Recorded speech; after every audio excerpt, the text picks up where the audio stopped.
We've all seen Donnie Yen in something, whether it be IP Man or Star Wars Rogue One. What if he had to do all those martial arts stunts with some extra weight involved? Well, that's what we get to see in 2020's Enter the Fat Dragon. Spoiler alert, while I might be giving you my opinion on the film, that's no substitute for watching it for yourself. Links to the film are in the description. And for those of you that need to hear this, this is just a movie. All stunts are for the sake of story and shouldn't be attempted on your own. Viewer discretion is advised. We meet Fallon getting ready in the morning, and he's quoting one of his favorite movies. Across town, we meet Chloe, who's getting ready for her scene in a movie. She's running behind on getting ready, but she eventually makes it. Once she gets to her spot, she gets a video call from Fallon, and she reminds him of some chores that he has to get done today. Apparently, they're going to get some wedding photos today after she finishes her shot. Fallon heads out and runs into some coworkers who are surprised to see him since he's on leave. But he kindly reminds them to make sure they go to his wedding in a month. When Fallon arrives at the bank, he notices that there are a lot more people than expected. Just then, 3 masked men show up and the power shuts down. When I say masked, I mean that they're wearing the same little face masks that we've been wearing all over the place the last year or two. This wouldn't even be suspicious anymore. Once the power goes out, the masked men start taking over the bank. But outside, the getaway driver leaves the van unattended. The van gets towed away before he gets back. Back inside, Fallon imagines a plan to use a kid's toy car to distract the robbers so he can take them down. But when he goes to grab the car, the little boy is not about to let it go. So now the robbers start shooting at Fallon, and he has to come up with an alternative plan. Now that the robbers have opened fire, the alarm goes off and they have to leave the bank. Once outside, they're attacked by police, but they manage to make it into a nearby officer's undercover van. What comes next is an epic fight scene in the back of the van that finally boils down to Fallon taking on the leader of the robbers. While they're going, 2 new vans show up on each side of them and start handing them weapons. What's crazy is that I really can't tell what kind of movie this is yet. Its dialogue is super cheesy but still believable. The parkour and fight scenes are fast-paced and in your face, but what amazes me even more is the car crashes. When the van took out the cop motorcycles, I had to rewind to see if they used dummies or stuntmen. They flopped like a rag doll. When the news van rolled over, I had to do the same thing. This might be a comedy movie, but it goes hard. Eventually, Fallon takes out everyone, but the van is in such disrepair that there's no way to slow it down or stop it. As a last resort, Fallon crashes the van into police headquarters, and the captain is furious with him. When Fallon makes it home that evening, Chloe is furious with him for missing their wedding photograph session. She starts yelling at him for acting like he's the only cop in Hong Kong, and she starts to quiz him on how well he knows her. He knows her better than she knows herself, but when it comes to her job as an actress, Fallon messes up when he tells her that she only has one expression. Chloe starts going after Fallon, but she ends up hurting her arm in the process. When the ambulance shows up to take her, she motions for Fallon to leave her alone. So in a matter of a few hours, Fallon has lost everything. When he goes back to work the next day, he even gets demoted to equipment lockup. The important question is, though, does he still get paid the same? I mean, if you're going to pay me the same amount of money to sit in an office instead of risking my life, it might persuade me to focus on other things a little more. This is how he gains weight, though, isn't it? After some time, Fallon goes biking with the officer he saved, Huang, and he tells him that he wants to be reinstated to his previous post because he fears that an organization is about to make a big move. Huang talks about Fallon's habit of destroying half the things around him to catch the one bad guy, and he doesn't think it's such a good idea. Fallon refuses to back down though, and he winds up flipping his bike in a pothole. Well, he ends up breaking his legs, and he spends the next month sitting at home watching Bruce Lee movies and pining over Chloe. It looks like Chloe thinks about him too. Even after Fallon goes back to work, he still keeps sitting in the office, eating all the food in the vending machines. After 6 months has passed, Fallon is still working down there, and he's gained who knows how much weight. Meanwhile, in Tokyo, Shimakura arrives to talk business with the bosses of the criminal organization. And the boss mentions that he wants Chloe to attend a get-together they're having soon. Back in Hong Kong, Huang takes Fallon to the hospital, where he shows him one of the victims from the bank incident.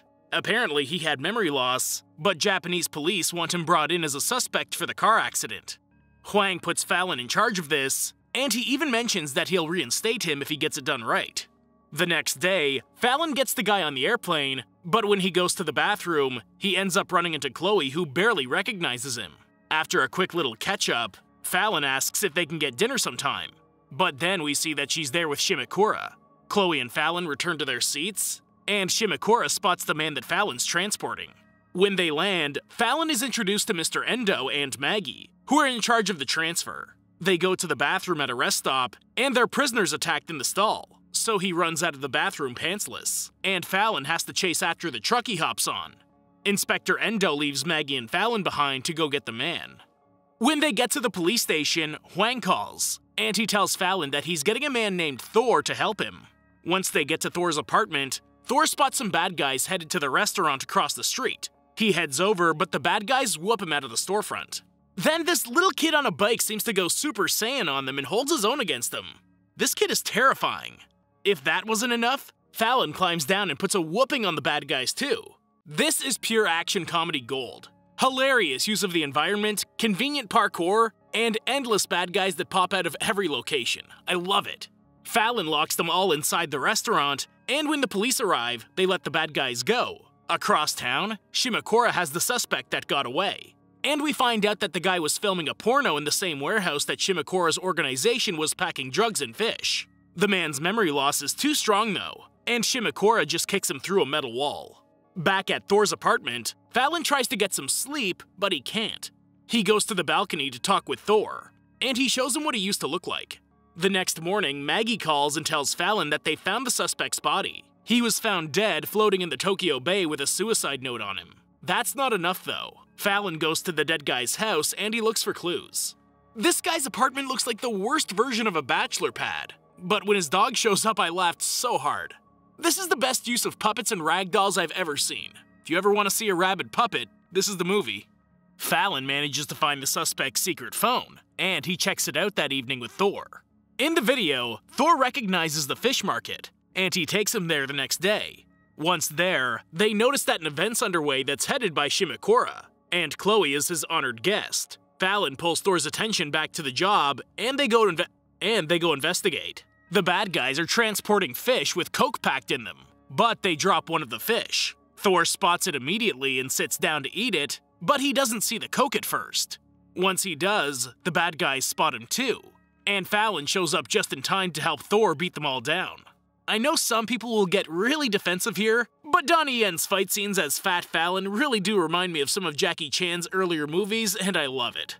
Jackie's a legend all to himself, but Donnie's doing an excellent job of maintaining the comedic, fast-paced shenanigans here. Soon, Thor ends up running the forklift into the stage that Shimokura is presenting on, and Fallon follows him to keep fighting.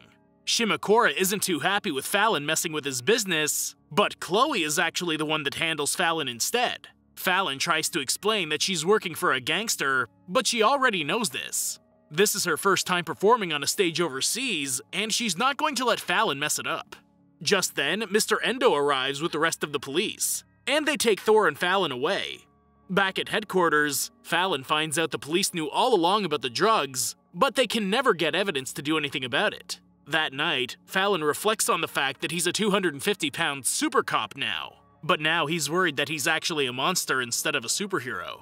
Thor's ex-girlfriend Charisma shows up to take them home, but once they get home, she tells Thor that she's leaving again. They have a quarrel in the middle of the street, and Fallon decides to step in to make them see that they really actually care for each other still. After giving them some advice on how to handle each other, he realizes that that's exactly what he should have been doing with Chloe the whole time he was with her. Fallon gets dressed, and he leaves them behind to go fight for what he thinks he should have been doing this whole time. On the train, he calls Chloe to meet for some ramen, and she agrees to meet him. During their meal, they end up having a fantastic time, and he promises to quit being a cop for her. Just then, an earthquake shakes the city, and afterwards, Fallon checks on everyone around. While Chloe watches him tend to everyone, she realizes that he can't just stop being a cop, and she walks away. She just gave him so much hope for them being together again, and in a matter of seconds, she stripped that away. I haven't felt this bad for a character in so long. The next day, Shimokura finds out that Thor and Fallon have the secret phone footage of the drugs, and he stages a hostile takeover of his grandfather's estate. Just then, Chloe walks in on the crime scene, and Shimokura chases after her. Back in town, Thor gets the phone that has evidence, and he tries to call Fallon. The phone ends up falling in the hands of Charisma, and Thor yells at her to get it to Fallon as the bad guys chase both of them. If you've been waiting to see Thor fight, this is your chance. He comes out with cleavers swinging, and he actually manages to buy Charisma enough time to get to her car. Wait though, Thor gets stabbed, which was probably the shock of the century for me. Just then, Fallon arrives, grabs the phone, and takes on everyone in the small alley. Fallon hears the police coming and he starts to run off. Then he double thinks about what he's doing. Mr. Endo arrives, and Fallon forces him to listen. When Endo acts like everything is normal, Fallon points out that he must be working for the Triad Gang. In the end, he gets hit by a van, and Fallon gets a call from Chloe. It's actually Shimekura calling to get the phone to Tokyo Tower. The random English here threw me off so much. There's been about 3 different languages throughout this movie, and English was not one I expected to hear. Fallon heads to the Tokyo Tower where Shimekura has Chloe hostage. But when he sees how Chloe's been beaten, he charges him. Shimekura shoots Fallon and Chloe checks on him. After they make fun of Shimekura for being as skinny as a toothpick, Fallon knocks him down, steals his gun, and controls the room until Shimekura gets his feet again. Fallon ends up protecting Chloe and using her as a weapon until he can finally go hand-to-hand with Shimekura. Chloe and Fallon end up making a great team, and Fallon's extra padding even comes in handy. As soon as Fallon puts Shimekura down, Maggie and Hwang show up in a helicopter, and Hwang promises to finish this together. Just then, Shimekura wakes up and chases Fallon up the tower infrastructure. Fallon holds his own, and even after Maggie drives the helicopter so close that the rotors are grinding the rail above their head, Fallon manages to come out on top. Which is amazing because nunchucks seem like one of the hardest weapons to master. Seriously, who came up with nunchucks?